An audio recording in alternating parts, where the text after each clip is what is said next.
Assalamualaikum warahmatullahi wabarakatuh. Perkenalkan, nama saya Paulus Mujamil. Kali ini saya akan menyampaikan video tugas UTS saya yang berjudul investasi. Apa itu investasi? Adalah penempatan sejumlah dana pada saat kini dengan harapan untuk memperoleh keuntungan di masa yang akan datang.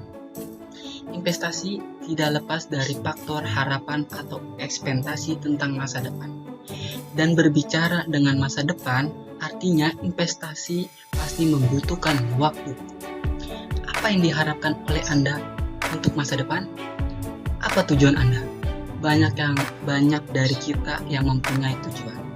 Ya, contohnya seperti menikah, memiliki rumah baru, liburan, dan pendidikan, dan pensiun. Dan setiap tujuan pastinya butuh biaya.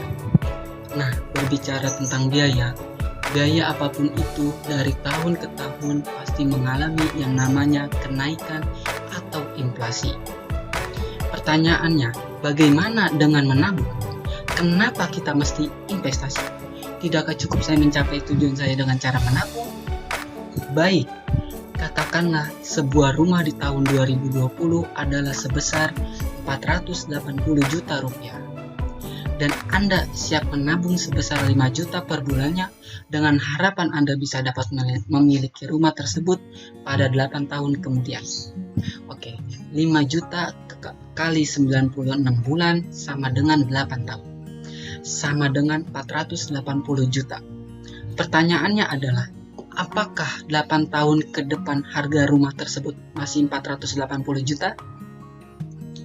Pertanyaan lainnya, biaya administrasi bulanan tabungan berapa? Kurang lebih 25.000 per bulan atau 0,5% dari nilai tabungan per bulannya.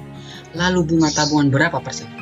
Kurang lebih 2% per tahun atau 0,17% per bulannya. Kita bandingkan biaya dan bunga yang didapat. Biaya 0,5% lebih besar bunga 0,17%. Uang kita perlahan-lahan terus berkurang jika hanya menabung dengan cara konvensional saja.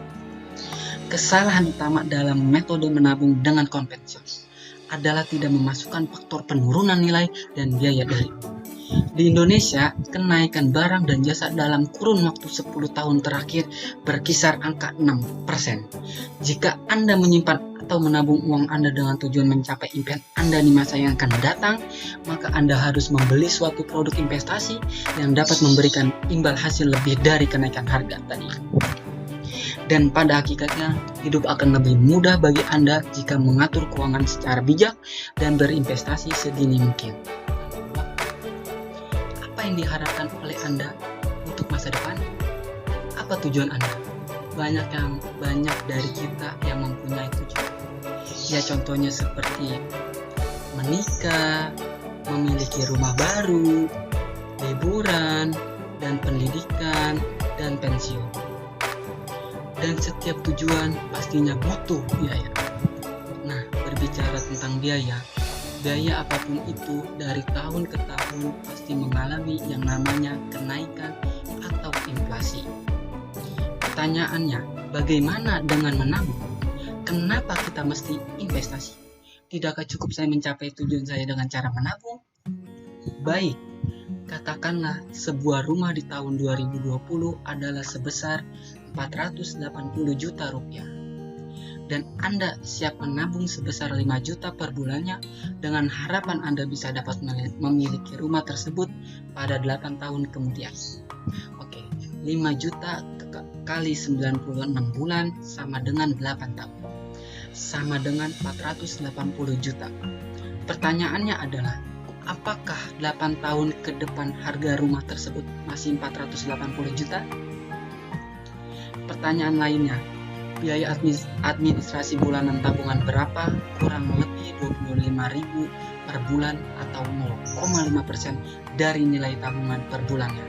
Lalu bunga tabungan berapa persen?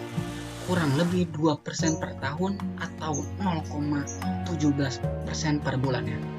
Kita bandingkan biaya dan bunga yang didapat.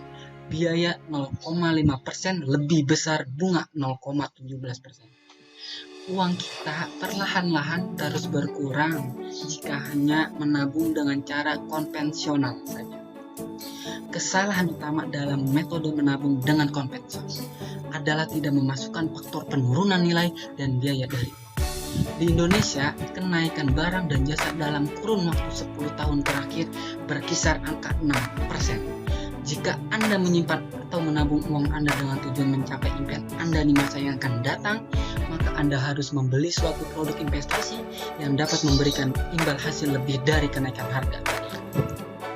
Dan pada hakikatnya, hidup akan lebih mudah bagi Anda jika mengatur keuangan secara bijak dan berinvestasi sedini mungkin. Saya Paus Mujamil mengucapkan terima kasih dan sampai jumpa. Wassalamualaikum warahmatullahi wabarakatuh.